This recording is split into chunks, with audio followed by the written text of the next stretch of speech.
Selamat sejahtera dan selamat bertemu kembali para pelajar. Terlebih dahulu, cikgu ingin mengucapkan selamat Hari Raya kedua kepada pelajar-pelajar yang beragama Islam. Video ini ditujukan kepada pelajar-pelajar tingkatan 1, tingkatan 2 dan terutamanya pelajar-pelajar tingkatan 3 yang bakal menduduki peperiksaan PT3 pada tahun ini. Video ini bertujuan untuk berkongsi satu teknik mudah untuk kamu menulis pendahuluan di bahagian ulasan. Manakala di dalam video seterusnya, cikgu akan berkongsi satu teknik yang lebih mudah ataupun sesuai digunakan untuk menulis isi tersurat dan isi tersirat di bahagian ulasan ini. Baiklah para pelajar, seperti mana yang kamu ketahui, sejak perubahan format pada tahun lepas, ulasan bukan lagi soalan wajib yang perlu kamu jawab di dalam kertas bahasa Melayu. Sekarang ulasan adalah soalan pilihan di mana kamu mempunyai kebebasan untuk memilih sama ada menjawab soalan ulasan ataupun soalan ringkasan di dalam kertas satu bahasa Melayu kamu. Memandangkan ramai yang sudah biasa menjawab bahagian ulasan sejak dari sekolah rendah, mereka masih menggemar untuk memilih bahagian ulasan sebagai jawapan mereka. Tetapi, adakah penulisan mereka berbeza dengan apa yang ditulis di sekolah rendah? Jawapannya tentu tidak, sebab mereka masih menggunakan teknik dan kaedah yang sama untuk menjawab bahagian ulasan. Ini menyebabkan mereka tidak dapat markah yang cemerlang walaupun mereka adalah pelajar yang berupaya menjawab bahagian itu. Baiklah pelajar-pelajar, memandangkan terdapat banyak bahan grafik yang diberikan di dalam bahagian ulasan, hari ini cikgu ingin mengambil perhatian kamu kepada bahan-bahan grafik yang menggunakan kata kunci seperti punca-punca, kesan-kesan, cara-cara, langkah-langkah serta faktor-faktor.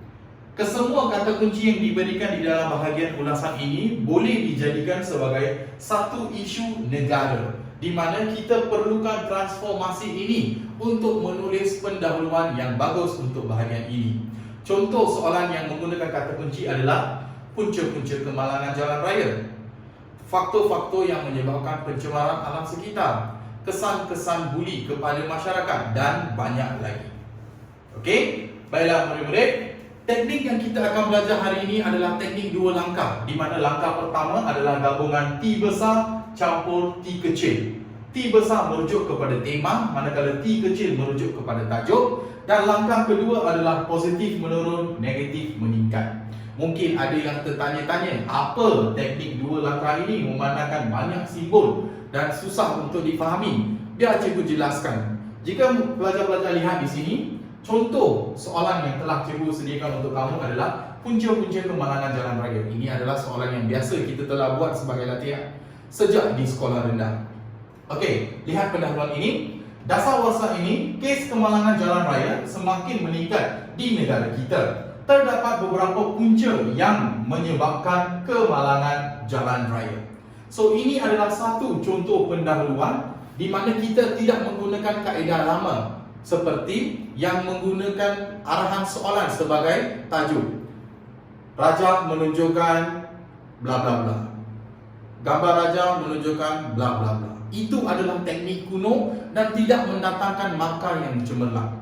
Okey, bagaimana nak aplikasi langkah ini? Terlebih dahulu, langkah pertama, T besar iaitu tema dan T kecil adalah tajuk menunjukkan kita akan menggunakan dua ayat untuk menulis pendahuluan.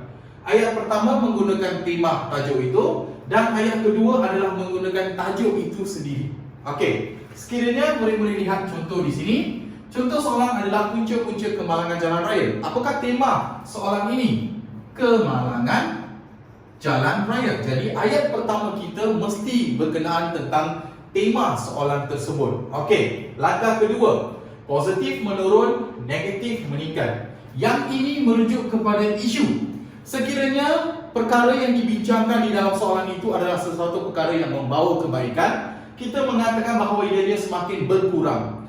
Sekiranya sesuatu yang dibincangkan di soalan itu adalah sesuatu yang memberikan keburukan, negatif kita katakan sebagai meningkat. Contoh, kemalangan jalan raya, adakah ia itu perkara positif atau negatif? Sudah pastinya ia adalah perkara negatif kerana ia melibatkan nyawa. Okey, memandangkan ini adalah perkara negatif, kita mengatakan bahawa kadarnya semakin meningkat. Jadi, dasawarsa ini, kes kemalangan jalan raya semakin meningkat di negara kita. Ini adalah langkah kedua.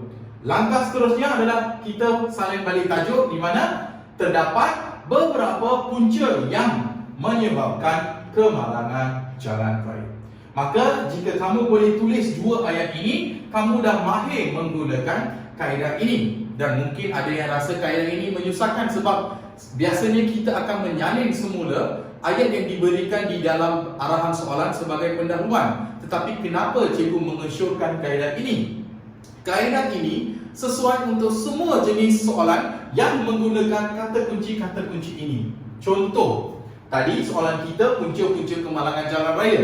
Sekarang cikgu tukar soalan ini kepada punca-punca gejala buli di sekolah. Okey, sekarang kita hanya buat sedikit perubahan dan kita akan mendapat pendahuluan yang sama. Sekarang tadi dasar wasani kes kemalangan jalan raya semakin meningkat di negara kita.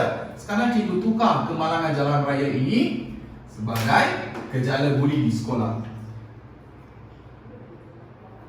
Kes buli di sekolah. Okey, seperti mana yang saya katakan tadi, buli adalah perkara yang negatif. Kita katakannya kadarnya semakin meningkat. Okey, seterusnya tajuk punca-punca gejala buli. Terdapat beberapa punca-punca yang menyebabkan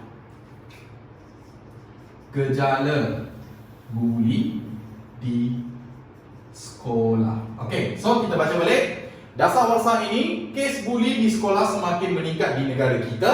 Terdapat beberapa punca yang menyebabkan gejala buli di sekolah. Jika kamu boleh lihat, walaupun saya telah tukar soalan, tetapi kaedah yang kita gunakan bersesuaian dengan soalan yang telah ditukar itu. Kita tidak menyusahkan diri dan kita hanya akan membuat sedikit perubahan untuk menjadikannya satu pendahuluan yang bagus. Okey, cikgu tunjukkan satu lagi contoh. Tadi kita telah berbincang tentang dua perkara yang negatif. Sekarang kita lihat perkara yang positif.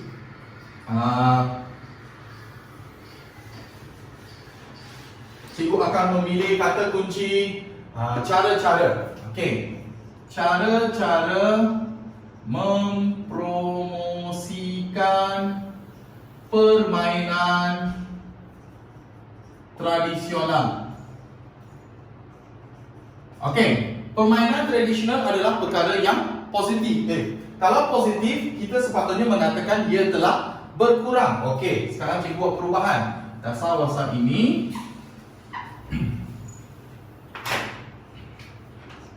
permainan tradisional semakin berkurang di negara kita. Terdapat beberapa, kita tukar kata kunci dan punca kepada cara-cara. Terdapat beberapa cara-cara.